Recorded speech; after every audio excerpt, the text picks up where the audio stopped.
I'm recording this because I don't trust my own memory anymore. That's the first thing I need to say, because if you're listening to this, then at some point you found the recorder in the glove compartment of Transport Unit 317. Or you were given a copy by someone who didn't know what they were holding. Either way, I need this to exist somewhere outside my head. I need there to be a version of events that doesn't shift when I look away from it. My name doesn't matter. It won't help you understand what happened, and it won't protect me if I say it out loud. What matters is that I was a prison transport officer for the state of Nevada for 13 years. Clean record. No write-ups. No incidents worth remembering. I moved bodies from one place to another, followed procedures, signed paperwork, and went home at the end of my shift. That was my life. That was all it ever was supposed to be. Until I reached the Lincoln County drop-off with an empty van. I didn't notice it right away. That's the part people always fixate on when they hear the summary. They imagine flashing alarms in my head, a sudden sense of horror. That's not how it happened. It never is. The van was idling. The sun was too bright, the kind that flattens everything and makes distance hard to judge. The intake facility sat exactly where it always had, low and pale against the desert, like it had been pressed into the land instead of built on it. I sat there longer than I should have, hands on the wheel, listening to the engine, waiting for the moment to feel real again. I remember thinking I was tired. I remember thinking I'd rushed the drive. I remember thinking, very clearly, that if I just followed procedure, everything would line up. That thought has followed me ever since. When I stepped out and walked to the back of the van, nothing felt wrong, yet the locks were secure. The seals were intact. The hinges hadn't been tampered with. I unlocked the doors and swung them open the way I'd done thousands of times before. The van was empty. No restraints on the benches. No bodies. No noise. Just the faint smell of disinfectant and heat, and the subtle sway of loose handcuffs still hanging from their hooks, as if they'd been disturbed recently and hadn't quite settled. I stood there and waited for my brain to correct itself. It didn't. I checked again. I counted the seats. I counted the restraints. I counted out loud, because that's what you do when something feels off and you're trying to anchor yourself to something solid. 0, 0, 0. Not real, real, not real. I closed the doors and opened them again, harder this time, like I could scare the missing weight back into existence. Still nothing. No sign of a struggle. No damage. No explanation that fit inside the world I understood. The radio crackled then. Dispatch asking me to confirm intake arrival and inmate count. Routine. Calm. Boring. The sound of a world that still made sense. I didn't answer. That silence matters more than you might think. There are rules about radio discipline. You don't ignore a call unless something is seriously wrong, and even then you explain yourself. I just stood there with my hand on the door, listening to the desert breathe around me, and tried to remember how many inmates I was supposed to be transporting. I knew the number. I'd known it all day. I'd signed for them. I'd checked their restraints. I'd locked them in myself. 4. I said it out loud. 4. My voice sounded strange to me, like it had traveled farther than it should have to reach my ears. I went back to the cab and sat down, shut the door, and pulled the logbook from the center console. The paper felt warm. The ink was smudged where my thumb had rested too long. 4 names. 4 ID numbers. 4 signatures. Everything was in order, except one of the names looked wrong when I focused on it. The letters wouldn't settle. They blurred slightly. Not enough to be unreadable, just enough that my eyes slid off them. I flipped back to earlier entries. My handwriting was consistent, neat, methodical. A man who believed in systems. That helped, for a moment.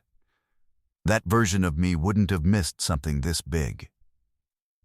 I radioed dispatch back and told them I was delayed. I don't remember the exact wording, only that I chose my words carefully, like I was stepping around something fragile. They acknowledged and told me to proceed when ready.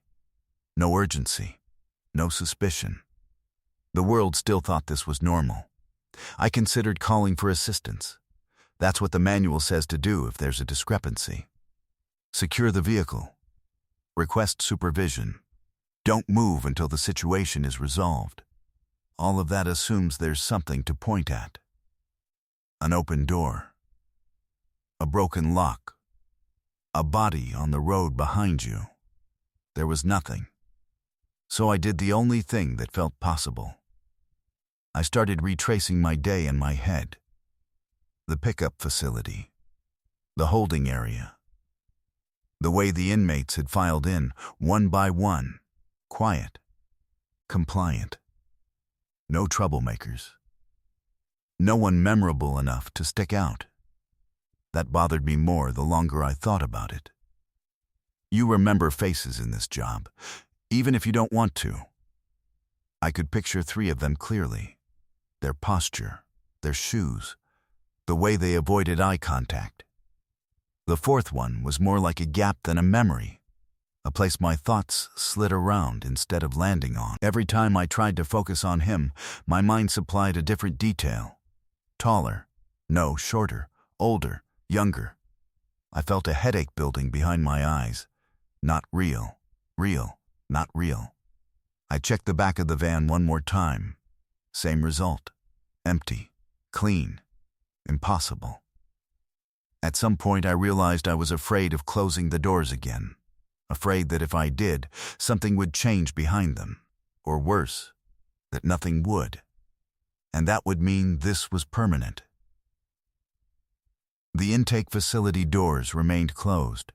No one had come out to meet me yet. I hadn't officially announced arrival. As long as I stayed in this moment, the problem hadn't fully entered the system. It existed only with me. That's when the thought first occurred to me. Quiet and unwelcome. What if the van wasn't empty because something had gone wrong? What if it was empty because it had done exactly what it was supposed to do? I didn't have any evidence for that. No stories. No warnings. No reason to think Lincoln County was anything other than a quiet rural drop-off with a reputation for boredom. And yet, standing there with the sun pressing down and the paperwork fluttering in my hand, it felt like I'd arrived at the end of something that had been moving long before I noticed it. I finally keyed the radio and gave them a count. My voice didn't shake. That scares me now when I think back on it.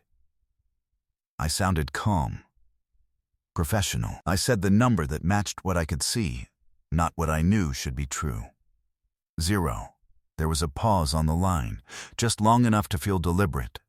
Then dispatch acknowledged the count and told me to stand by. No questions, no confusion. That was when I understood that whatever had happened wasn't going to be solved by calling it in, and that the longer I stayed where I was, the more the edges of the day seemed to soften, like it was losing its shape. I shut off the engine.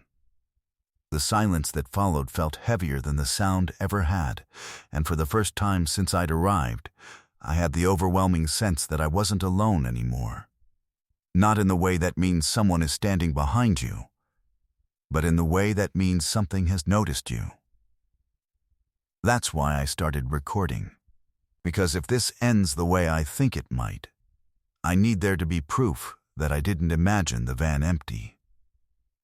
And if you're listening to this now, then I need you to understand something before you hear the rest. I followed every rule.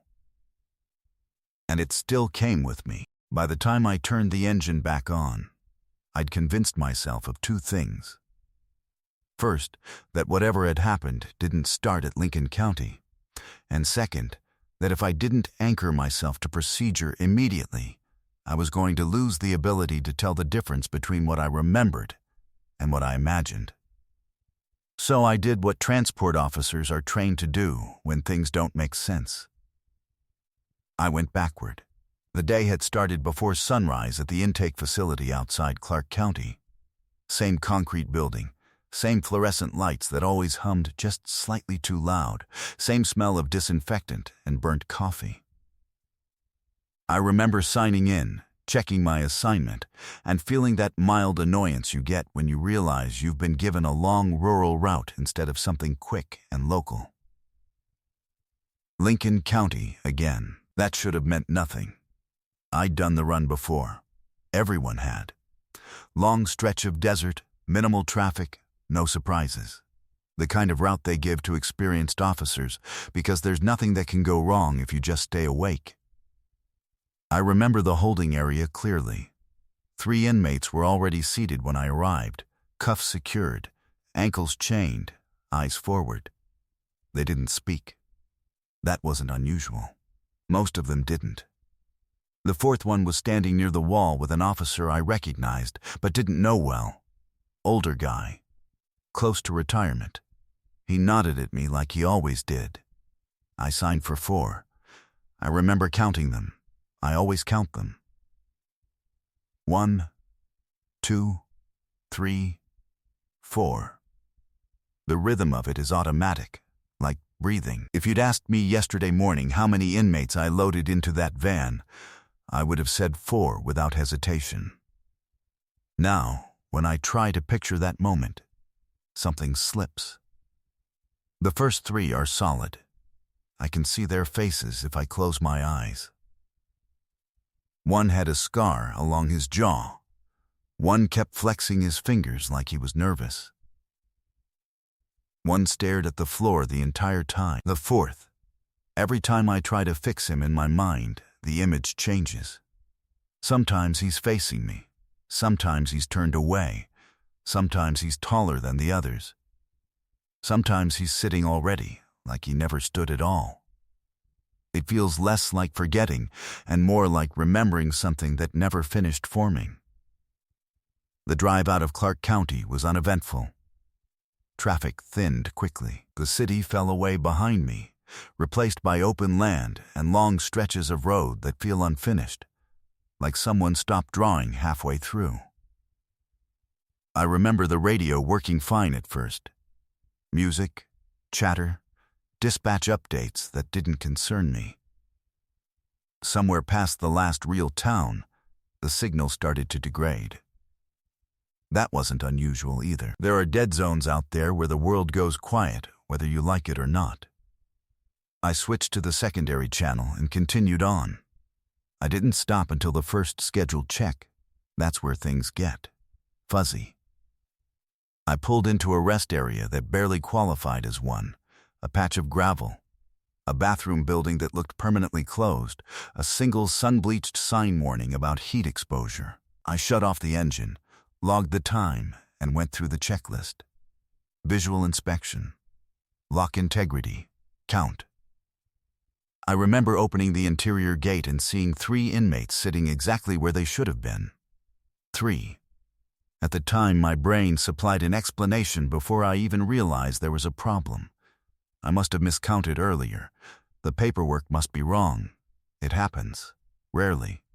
But it happens. Facilities mix things up. Names get reassigned.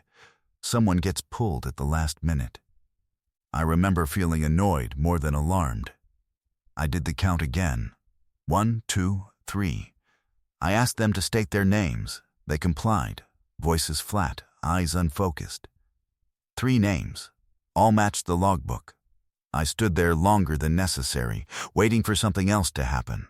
For a cough from the corner, a shift of weight, some sign that I was missing something obvious. Nothing. I checked the restraints on the empty bench. They were stowed properly. No signs of tampering. No extra cuffs hanging loose. The space where a 4th body should have been looked exactly like it always had.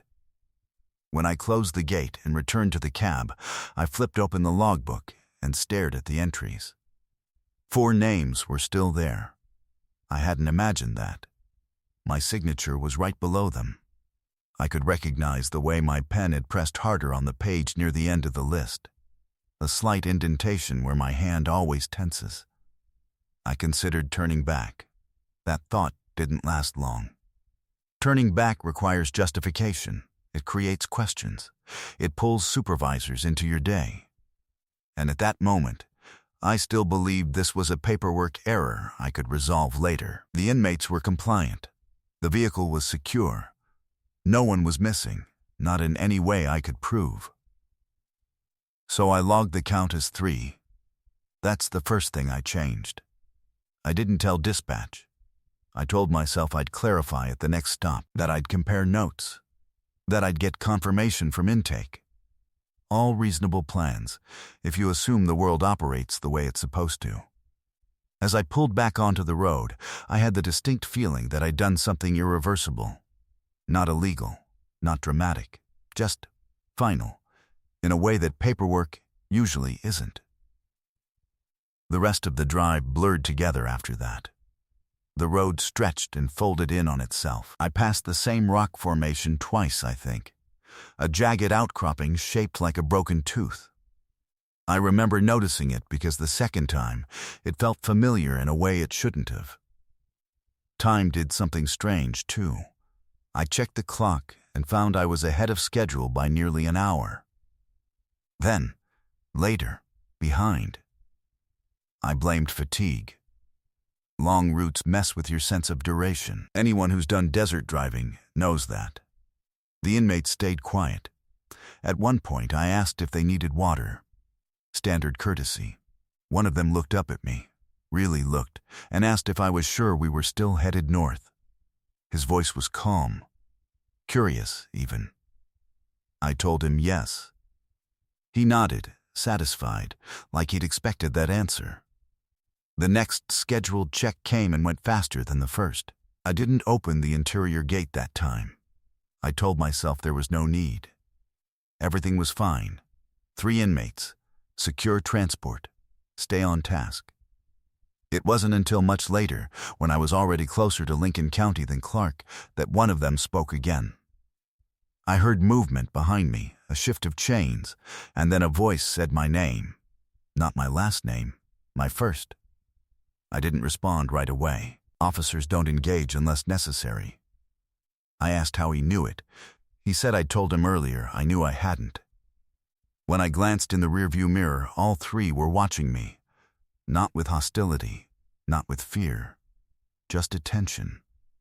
Like they were waiting to see what I'd do next. That's when the phrase slipped into my head for the first time, unprompted and unwelcome. Not real.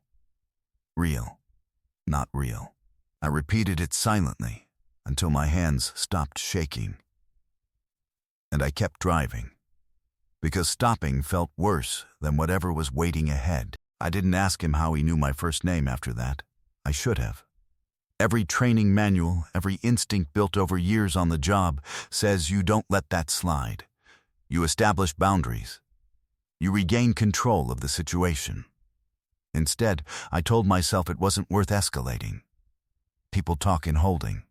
Names get overheard. Files get left open. There were explanations that didn't require me to look too closely at what had just happened. I focused on the road. That was my mistake. Because once I stopped watching the details, they started rearranging themselves. The next time I pulled over was unplanned. I didn't realize I'd slowed until I was almost at a stop. The van idling on the shoulder with nothing around but open land, and the pale line of the road stretching in both directions. No signage. No mile marker. Just space. I checked the clock. According to it, I had plenty of time. According to my body, I'd been driving too long without a break. My eyes burned. My mouth felt dry. I told myself I'd step out, walk it off, do another count, and get back on schedule. Routine. Anchor points. That was the idea. When I opened the interior gate this time, there were only 2 inmates left. I stood there longer than I had at the rest area, staring at the empty bench between them. 2 sets of restraints hung neatly in place, unused, not broken, not disturbed, as if no one had ever been sitting there at all. The 2 men who remained didn't look surprised. I asked them where the others were. One shrugged. The other tilted his head, considering me the way you consider someone who's asked a strange question. There were never 4, he said. I told him that was incorrect. I told him I'd signed for 4. I told him I had the paperwork to prove it. He smiled at that. Not wide. Not mocking. Just enough to suggest patience. You're remembering ahead of yourself, he said. That sentence didn't make sense, and it bothered me more than the empty seats. I demanded their names again. They gave them. The same names as before. 2 of the 3 I could remember clearly. The third name, the one that should have belonged to the man who'd spoken to me earlier, felt like it slid off my thoughts as soon as I heard it. I checked the logbook again in the cab. The page still listed 4 names. But now, when I ran my finger down the list, I couldn't be sure which ones belonged to the men still behind me. The order seemed wrong. The ink looked older, like it had been written on a different day.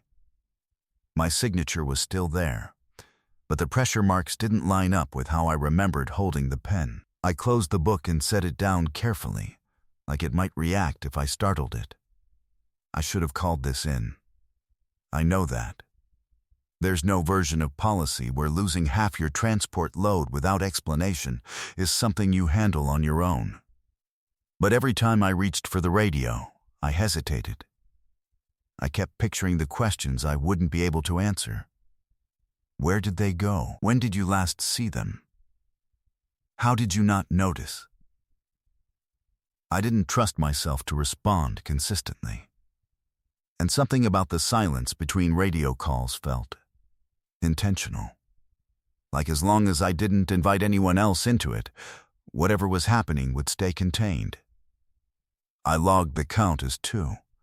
That's the second thing I changed. The road resumed its strange behavior after that. I passed landmarks I recognized from earlier in the drive, but from slightly different angles. Hills that should have been on my left appeared on my right. The sun didn't seem to move the way it should have. I kept thinking it was late afternoon, only to check the clock and find it barely past midday. Once, I could have sworn I saw the intake facility ahead of me. Low buildings, fencing, the suggestion of structures on the horizon. I slowed, heart pounding, only for it to resolve into nothing more than heat shimmer and distance. Behind me, the 2 inmates spoke quietly to each other, not arguing, not planning, just talking in low voices I couldn't quite make out. Every so often I'd catch a phrase that sounded like a question, or a number, or my name spoken without emphasis. I told them to keep quiet. They did, immediately. That compliance should have reassured me. Instead, it made me uneasy. They weren't behaving like people trying to escape, or provoke, or manipulate. They behaved like passengers who knew the route better than I did. The next disappearance happened without warning. I was checking my mirrors when I realized the van felt lighter. I don't know how else to describe it. Anyone who's driven loaded vehicles knows the feeling when weight shifts or changes. The suspension reacts differently. The engine note changes subtly. I pulled over hard that time. There was 1 inmate left. He sat in the middle bench, restraints secured, posture relaxed. He looked up at me when I opened the gate, and for a moment I felt an irrational surge of relief. 1 was easier than none. 1 meant this hadn't completely slipped beyond my understanding. I asked him how long he'd been alone back there. He said, "Longer than you." I asked him what that meant. He leaned forward as far as the chains allowed. "You still think this is about us," he said. "That's why it's taking so long." I stepped back and closed the gate. My hands were shaking too badly to pretend otherwise. I sat in the cab with my head against the steering wheel and tried to breathe through the tightness in my chest.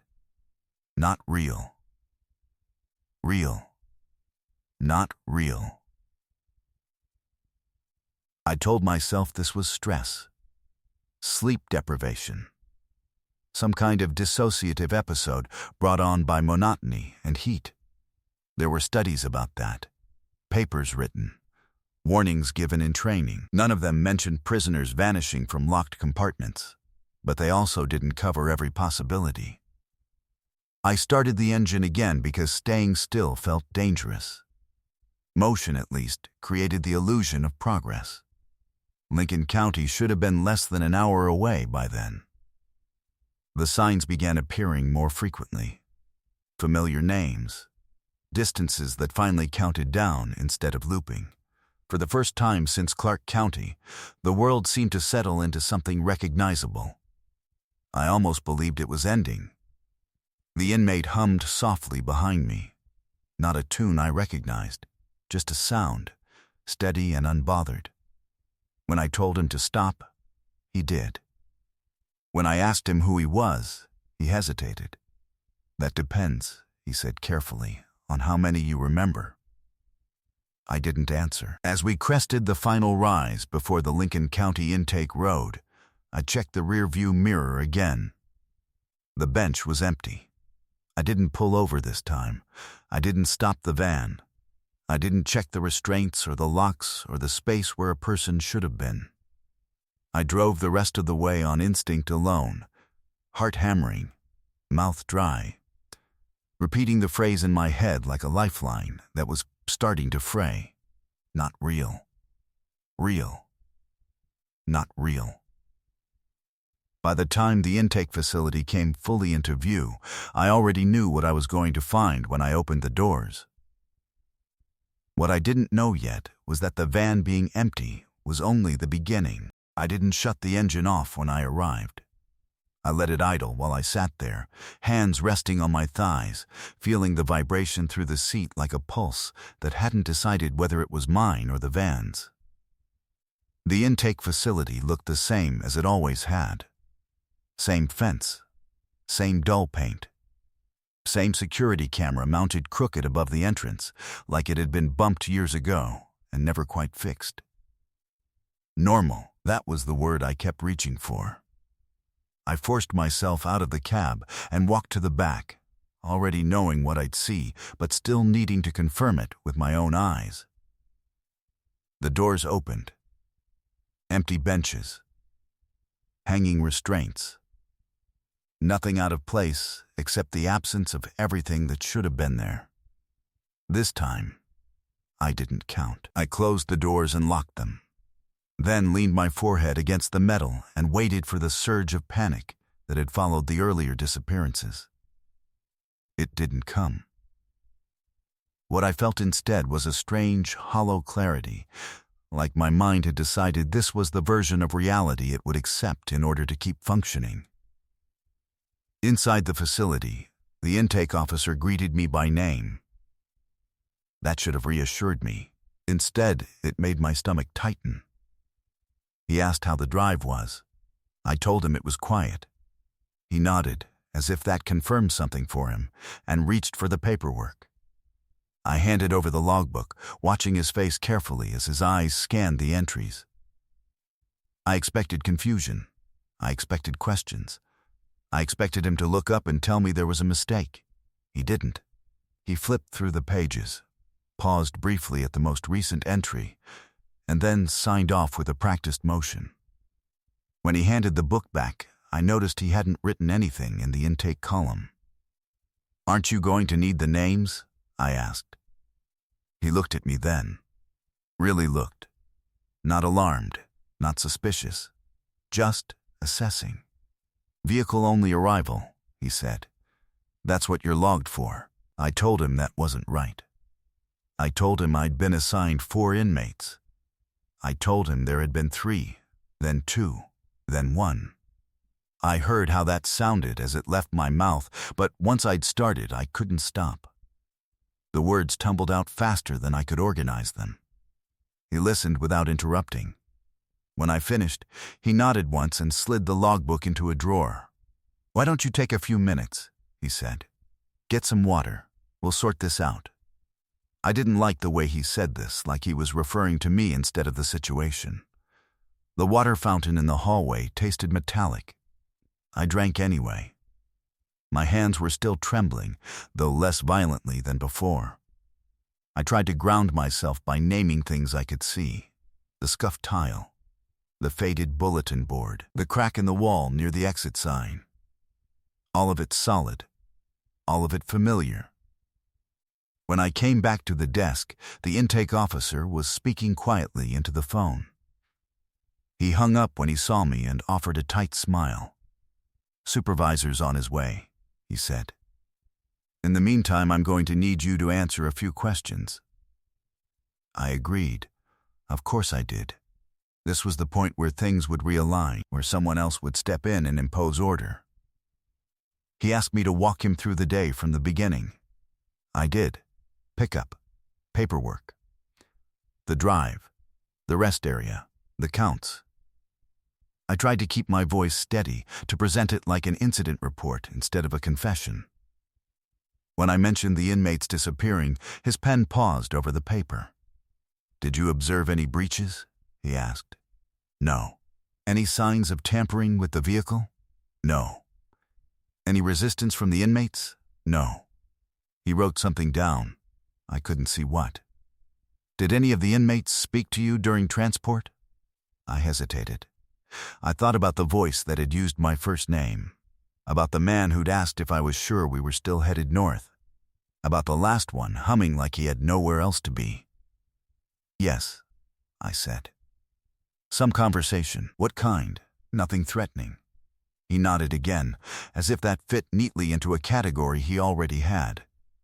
He asked me to describe the fourth inmate. I opened my mouth and then stopped. I couldn't. I tried. I really did. But every detail I reached for felt borrowed from someone else's memory. Hair color shifted. Height changed. Age slid up and down. The harder I pushed, the less solid it became, until I was left with nothing but the certainty that there had been someone there. "I don't remember," I said finally. That was the moment his expression changed. Not dramatically, just enough that I noticed. His eyes flicked to the hallway, then back to me. "Do you recall transporting a fourth inmate on previous runs to Lincoln County?" he asked. The question felt wrong, too specific. "No," I said. "This was just another assignment." He wrote more. Then he closed the folder. "Let's take a look at the vehicle," he said. We walked back outside together. The desert light felt harsher now, like my eyes had lost whatever tolerance they'd had earlier. He circled the van slowly, checking locks, seals, hinges, everything past inspection. When he opened the back doors, he didn't react. "That's consistent," he said. "With what?" I asked. "With the record." He went to the cab and leaned in, scanning the dashboard, the radio, the logbook. He flipped the pages again, slower this time. I watched his brow furrow, just slightly. "Do you recognize this handwriting?" he asked, pointing to the most recent entries. "Yes," I said. "It's mine. Are you sure?" I looked closer. The letters were shaped like mine. The spacing was right. But there were small differences I hadn't noticed before. The way the E's looped. The pressure on the downstrokes. "I think so," I said, and hated how uncertain it sounded. He closed the book and handed it back. "Do you remember logging a vehicle-only arrival before?" he asked. "No." He nodded, as if he'd expected that answer. The supervisor arrived not long after, middle-aged, calm, the kind of presence that usually settles situations just by existing. He listened to the summary without comment, then asked me a few of the same questions, phrased slightly differently. When he asked about the inmates, I stuck to the facts, or what I thought were facts. Numbers, times, procedures. I avoided speculation. I avoided talking about the things that didn't fit. At the end, he told me I'd be placed on administrative leave pending review. That didn't surprise me. It should have. I should have been relieved. Instead, I felt a dull sense of inevitability, like this had always been the only outcome. Before I left, I asked one last question. What does Lincoln County do with vehicle-only arrivals? I asked. The supervisor exchanged a look with the intake officer. They logged them, he said. Same as always. And the inmates? I pressed. The ones that were supposed to be there. He studied me for a long moment. Sometimes, he said carefully, the paperwork gets ahead of the process. I didn't know what that meant. But I nodded anyway. They let me drive the van back. That's what haunts me now, more than anything else. No escort. No impound. No order to leave it where it was. Just a signature, a warning to get some rest, and instructions to report back when contacted. As I pulled away from the facility, I glanced in the mirror. For just a second, I thought I saw movement in the back. I told myself it was exhaustion. I told myself it was stress. I told myself it was over. But the road ahead felt longer than it should have. And somewhere between Lincoln County and the first stretch of open desert, I realized I couldn't remember when I'd last transported a living person at all. The drive back should have been familiar. Same road, same turns, same long stretches where nothing happens and your thoughts start filling the space on their own. I told myself that once I put distance between me and Lincoln County, whatever fog had settled over the day would lift. That I'd get home, sleep, wake up, and find this whole thing reduced to an incident report and a lingering headache. That didn't happen. I noticed the radio first. It was tuned to the same channel I'd been using all day, but the traffic updates were wrong. Not inaccurate, wrong. Mentions of road closures that didn't exist. Weather warnings for storms that weren't visible anywhere on the horizon. Once, I heard my unit number spoken aloud, folded casually into a list of unrelated announcements. No call sign. No request for response. Just the number, said like it belonged there. I turned the volume down and focused on the road. The desert looked different on the return trip. Not dramatically so. If you'd asked me to explain it, I wouldn't have been able to. The land was still flat. The colors were the same washed-out browns and grays. But the sense of distance felt off. Hills appeared closer than they should have been. The road seemed to narrow and widen in slow, irregular pulses, like it was breathing. I checked the mirrors more often than necessary. The back of the van remained empty. I knew that. I'd checked the locks myself. Still, every time I glanced up, part of me expected to see a shape where nothing should be. A shadow that hadn't been there before. A suggestion of movement. What I saw instead was my own reflection, distorted slightly by the glass. I didn't like the way it looked. My face seemed unfamiliar, like I was watching someone else wear it. The longer I stared, the harder it became to recognize myself as the person who'd started the day. Not real. Real. Not real. I tried to reconstruct my work history in my head. 13 years, dozens of routes, hundreds of transfers. I named facilities I knew by heart. Clark, Nye, Esmeralda, Lincoln. The names came easily, but when I tried to remember specific transports, faces, dates, incidents, everything blurred together. It felt less like forgetting and more like those details had never been anchored in the first place. At one point, I reached for my phone to call my wife. I stopped with my hand halfway there. I couldn't remember if I'd already called her that day, or the day before, or if I'd told her about the Lincoln County assignment at all. I tried to picture her face and found that I could, but only in fragments. A smile without context.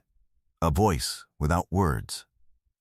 The thought that maybe I'd already had this conversation, this drive, this unease, and simply failed to remember it made my chest tighten. The first sign that something was actively wrong came when I passed a mile marker I recognized. Not because it was familiar in a general sense, but because I was certain I'd passed it less than 10 minutes earlier. I slowed, then stopped completely, pulling onto the shoulder. I got out of the van and stood there, the heat pressing down, the wind carrying nothing but dust, and the faint smell of hot metal. I walked back to the marker and read the number twice. Same as before. I checked the map on my phone. According to it, I was exactly where I should have been. According to the clock, I was making good time. According to my memory, I was going in circles. I laughed once, short and sharp, and immediately regretted it. The sound felt wrong out there, like I'd broken an unspoken rule. When I got back into the van, the logbook was open on the passenger seat. I knew I hadn't left it there. I flipped through it, heart pounding. The earlier entries were unchanged, but the most recent pages looked crowded. Additional lines had been added beneath my handwriting, similar but not identical. Same pen, same ink. Different pressure. Vehicle only arrival. Vehicle only arrival. Vehicle only arrival. The phrase repeated down the page, each instance paired with a date and time that didn't line up with my memory. Some were in the past. Some were days in the future. I closed the book and shoved it back into the console, hands shaking. That was when I heard something behind me. Not a voice. Not movement, just the faintest suggestion of presence, like the awareness you get when someone is standing too close, even if you can't see them. The van felt full in a way it hadn't earlier, heavier, occupied. I didn't turn around. I drove. The radio crackled again, and this time a familiar voice came through. Dispatch. Calm. Professional. Unit 317, confirm count. My mouth went dry. I told them I was en route back from Lincoln County. I told them the vehicle was secure.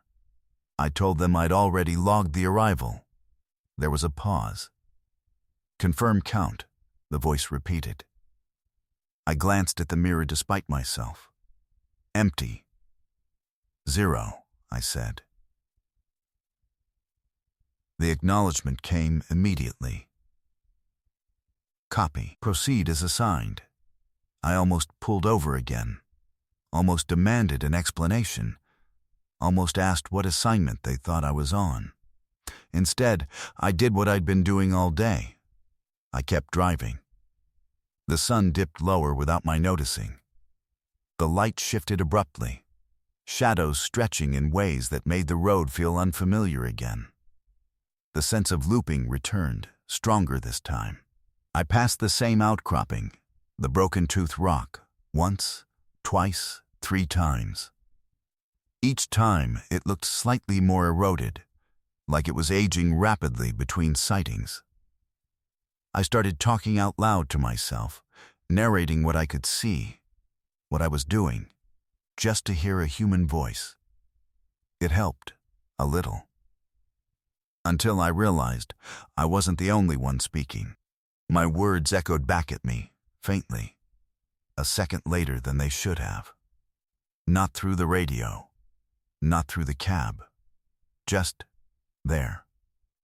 I stopped talking. The echo stopped too.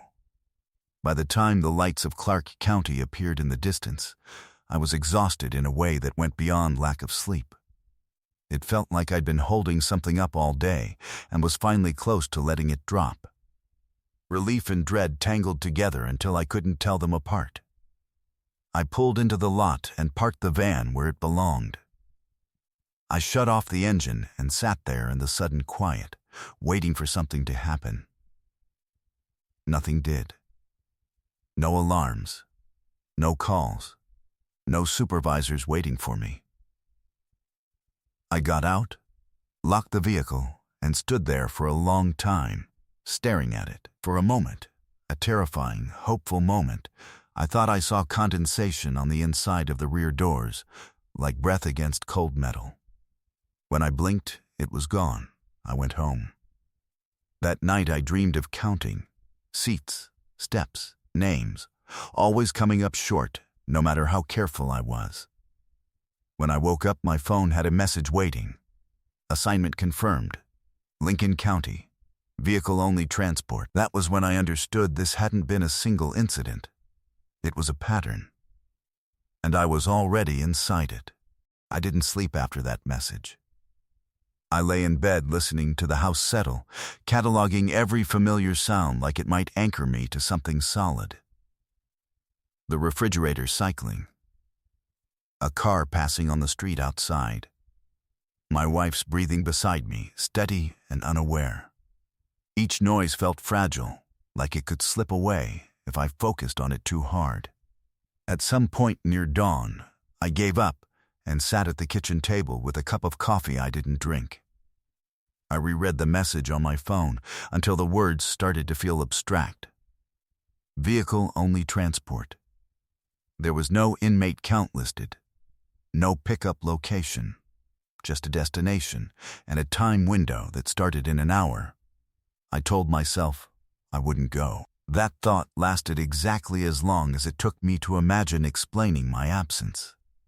Failing to report. Skipping an assignment without notice. There would be questions. Reviews. A spotlight I didn't want. Worse, there would be people who insisted I was overreacting, that nothing unusual had happened at all. Some part of me needed to see it through. To understand whether this was something that could be closed, or whether it would keep unfolding whether I watched it or not. So I got dressed. I kissed my wife on the forehead without waking her. I stood in the doorway for a moment longer than necessary, memorizing the way the light fell across the room, just in case. The van was waiting where I'd left it. That should have reassured me. Instead, it felt like confirmation. I did a walk-around inspection slower than usual, forcing myself to note every detail. No new dents, no damage. Locks secure, seals intact, empty interior. I didn't open the logbook. The drive out of Clark County felt heavier than the day before. The sky was overcast, which was unusual for the season. Low clouds flattened the landscape, making the horizon feel closer, more enclosed. The radio worked perfectly at first. Full bars and clear audio, like it wanted me to relax. I didn't. About 30 minutes in, I realized I'd started counting again, not out loud, in my head. Mile markers, fence posts, the seconds between blinks. I caught myself doing it and forced my thoughts elsewhere, but they kept circling back, not real. Real, not real. The first sign of trouble came sooner this time. I passed a familiar rest area, the same one from the day before, and felt a sharp, irrational surge of dread. I hadn't planned to stop, but my foot eased off the accelerator anyway. I argued with myself until I was nearly past it, then turned in at the last second. The lot was empty. I sat there with the engine running, staring at the closed bathroom building. The faded warning sign. Everything looked exactly the same. Too much the same, like a set piece that hadn't been reset properly. I checked the time. According to the schedule, I was early. I opened the interior gate. The benches were empty, just as they should have been for a vehicle-only assignment. No restraints deployed, no signs of use. Relief washed over me, sharp and unexpected. I laughed under my breath, shaking my head. See? Nothing, just a drive. Just paperwork and miles and nothing else. Then I noticed the indentation in the bench padding. 4 of them. Subtle. Almost imperceptible unless you knew what to look for. Shallow impressions where bodies would have rested, still visible as if the material hadn't fully recovered. I reached out and pressed my hand against one of them. The padding was warm. I pulled back so fast I nearly lost my balance. I didn't log the stop. I didn't take a break. I got back in the cab and drove until my knuckles ached from gripping the wheel too hard. The radio started acting up again shortly after. Not static this time. Voices. Fragments of conversation that didn't quite connect. Names without context. Numbers spoken too quickly to catch. Once, Unmistakably, my own voice, saying something I didn't remember saying. I turned it off. Without the radio, the silence pressed in. The van felt smaller, the air thicker. I became acutely aware of the space behind me, the way sound carried differently when the interior wasn't truly empty. I told myself that was imagination, stress, anticipation. The first whisper came as I crossed into Lincoln County. It wasn't a voice so much as the shape of one. A suggestion of sound at the edge of hearing, like when you're sure someone has called your name but can't be certain. I checked the mirrors. Nothing. I told myself I'd imagined it. The second time, it was clearer. It sounded like counting. I didn't turn around. I didn't acknowledge it. I focused on the road ahead and repeated the phrase in my head until it drowned everything else out. Not real. Real. Not real. The intake facility appeared sooner than expected. The road seemed to shorten, distance folding in on itself. I pulled into the lot and parked in the same spot as the day before, heart pounding. The intake officer was there again. Same man, same expression. He greeted me like an old friend. "Back already?" he said. I told him it was a new assignment. He nodded. "Of course it is." Inside, nothing had changed. Same hallway, same desk, same metallic taste to the water. It felt like walking into a photograph. He took the logbook from me without comment. This time, I watched closely as he flipped through it. He paused longer than before, brow furrowing. "You're getting better at this," he said. "At what?" I asked. He smiled faintly. "Arriving." I told him I wanted to see the records. I told him I needed to understand what was happening. I expected resistance. I expected him to deflect. Instead, he turned the monitor toward me. The screen showed a list of arrivals, dates stretching back years, unit numbers, notes. Vehicle-only arrival. Vehicle-only arrival. Vehicle-only arrival. My unit number appeared again and again, sometimes days apart, sometimes months. Always Lincoln County. I felt cold all over. "That's not possible," I said. "I've never—" You have," he said gently. "You just don't always remember it." I scrolled. The earliest entry stopped me cold. My name, not as an officer, as an inmate. I stepped back from the desk, heart racing. "That's not me," I said. He didn't argue. "Do you know what happens to people who disappear in the desert?" he asked instead. I shook my head. "Most of them are never found," he said, "but some of them keep moving." I left the facility without another word. I don't remember driving away. I remember being on the road, the van moving under me, the sense of presence behind me stronger than ever. This time, when I checked the mirror, I didn't see empty benches. I saw shapes, not faces, not bodies, just the impression of occupancy, like heat haze where people should have been. I didn't scream. I didn't stop. I drove, because some part of me understood that if I didn't, I might never start again. And somewhere between Lincoln County and Clark, I realized the van wasn't taking me where I wanted to go anymore. It was taking me where I belonged. I don't know how long I drove after that. Time stopped behaving like something I could measure. The road stretched and compressed, hours folding into minutes and then unraveling again without warning. The sky darkened, not gradually like it should have, but all at once, as if someone had dimmed the world while I wasn't looking. The shapes in the back didn't move. That was the worst part. If they had shifted or spoken or done anything recognizably human, I might have been able to react. Instead, they stayed exactly where they were, vague impressions pressed into the air, reminding me with their stillness that they didn't need to behave like people to exist. I told myself not to look. I told myself it was a trick of light and fatigue and reflection. I told myself I was still in control, not real. Real, not real. I started to remember things I didn't want to remember. Other drives, Other long routes that blurred together in my mind. The same stretch of road.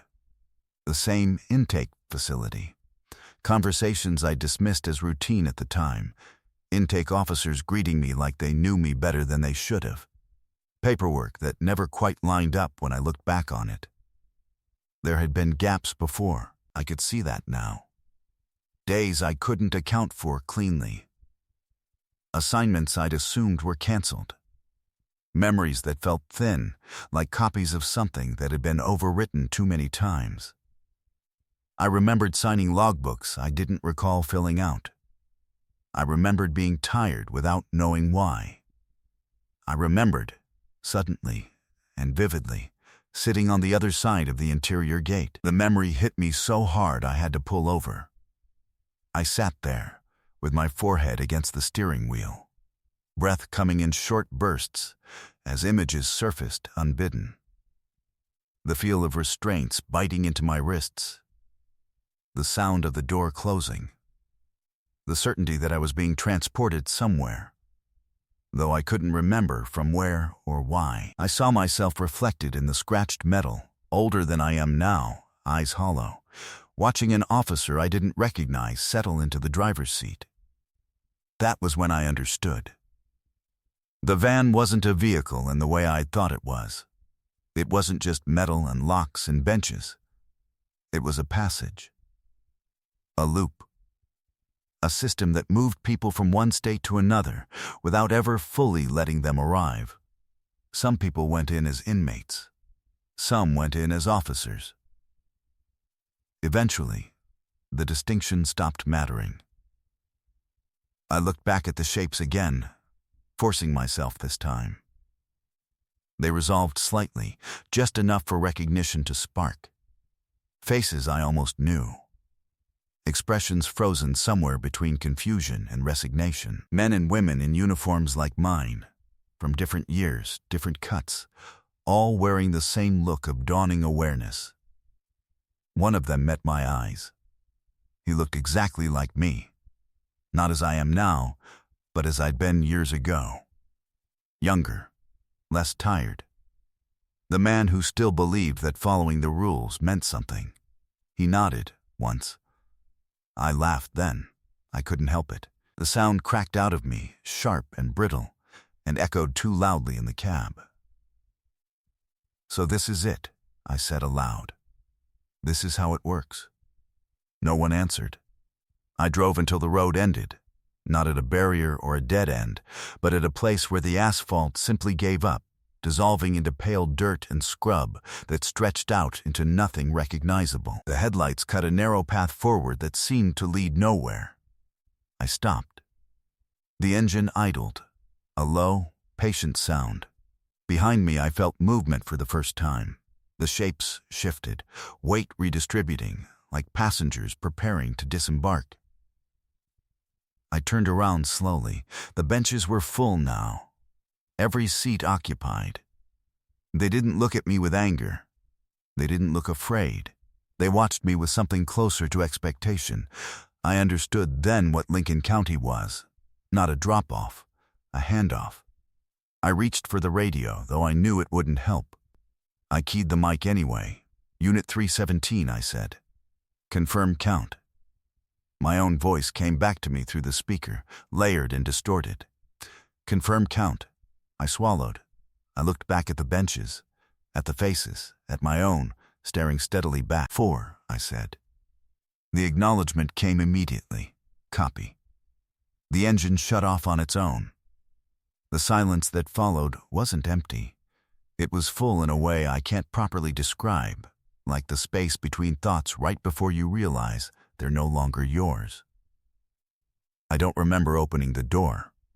I remember standing outside the van, the night air cool against my skin, the desert stretching endlessly around me. The facility wasn't visible anymore. Neither was the road I'd come from.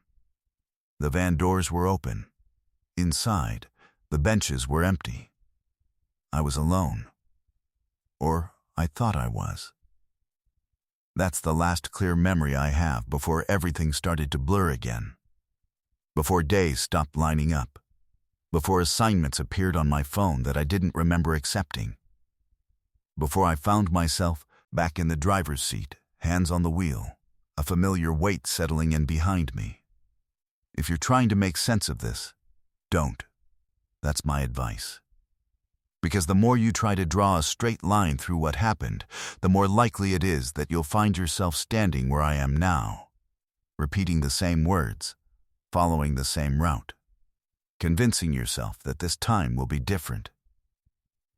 It won't be. I'm recording this during a brief window where the memories feel solid enough to hold. I don't know how long that will last. I don't know if I'll recognize this confession when I hear it again. All I know is that the van is warming up outside,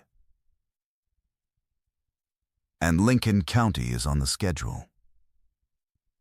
Again, I'm not sure when I started calling this a recording instead of a report. Maybe it was the moment I realized no one was waiting for it on the other end. Or maybe it was when I stopped believing there would be an end at all.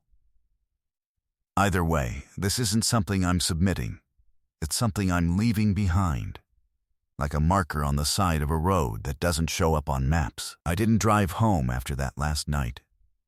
I remember standing outside the van, the desert cool and silent, feeling like I'd stepped out of time rather than into open air. The sky looked wrong.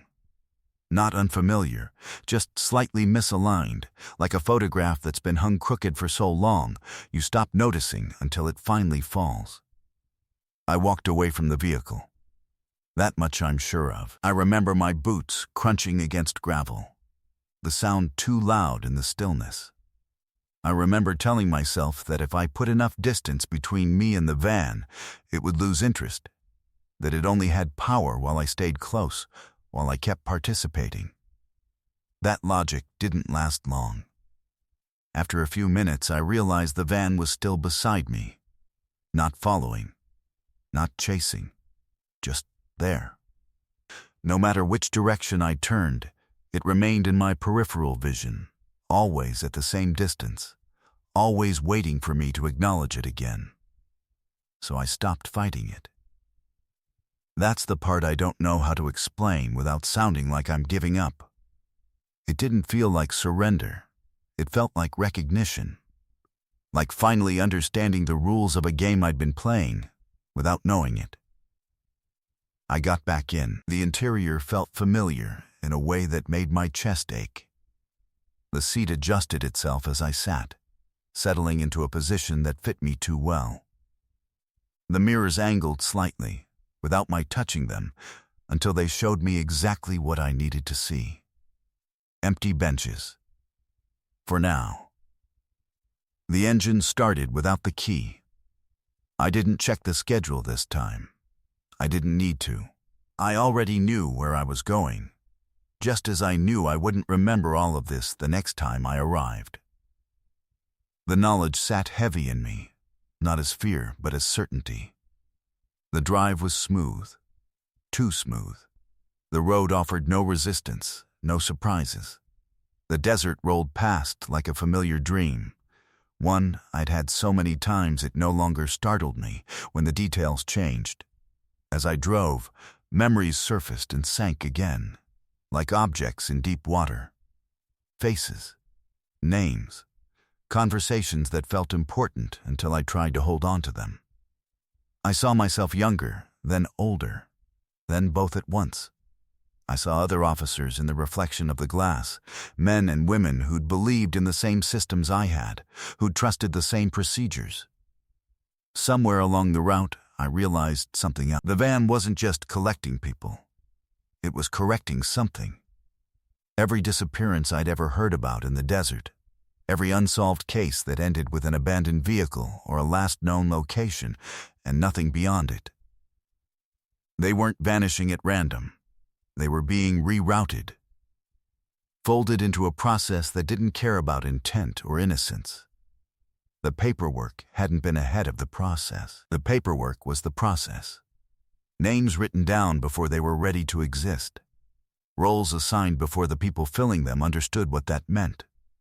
A system so old and so ingrained that it no longer needed anyone to actively enforce it. It just needed drivers. When the intake facility came into view again, I didn't feel dread. I felt something closer to resignation, tinged with a strange, hollow familiarity. The building looked exactly the same as it always did. It always would. I parked. I sat. I waited. This time, when I opened the rear doors, the benches weren't empty. They were full. I didn't recognize all of the faces, but I recognized enough. Officers I'd trained with, ones who'd retired, ones who'd transferred departments without explanation, and mixed among them people in civilian clothes, their expressions distant, like they'd only just realized where they were. None of them spoke. They didn't need to. I closed the doors gently. Inside, the intake officer greeted me like an old friend. He didn't ask how the drive was this time. He already knew. "Same as always," he said, signing the logbook without looking at it. I noticed my handwriting again, not just on the most recent page, but throughout the book. Entries stretching back farther than my employment record should have allowed. Dates that overlapped. Dates that hadn't happened yet. My name appeared in multiple columns. Officer, inmate, transport. I asked him how many times this had happened. He thought about it for a moment. "That depends," he said, "on how you define happening." I left the facility and got back into the van. I'm not sure why I'm recording this now. Maybe it's because something feels different this time. Or maybe it's because I've learned that there are moments, small, rare moments, when the loop loosens just enough for a thought to slip through. If you're listening to this, then this recording survived longer than most. That means you're closer to it than you think. You might tell yourself this is just a story. A fabrication. Stress and exhaustion twisted into something dramatic. That's what I would have thought once. But systems don't need belief to function. They only need participation. At some point, you'll hear about a transport that arrives empty, or a vehicle that returns without explanation, or a route that no one seems to remember driving, even though it keeps appearing on the schedule. When that happens, pay attention to how calmly it's handled. Pay attention to how quickly it's normalized. And if you ever find yourself behind the wheel, hands resting where they seem to belong, with the road stretching out ahead of you longer than it should be, remember this: the count always changes. Not real. Real. Not real. The engine is running again now. I can feel the weight settling in behind me, familiar and patient. If you're hearing this, then it's already noticed you. And if you don't believe me, you will.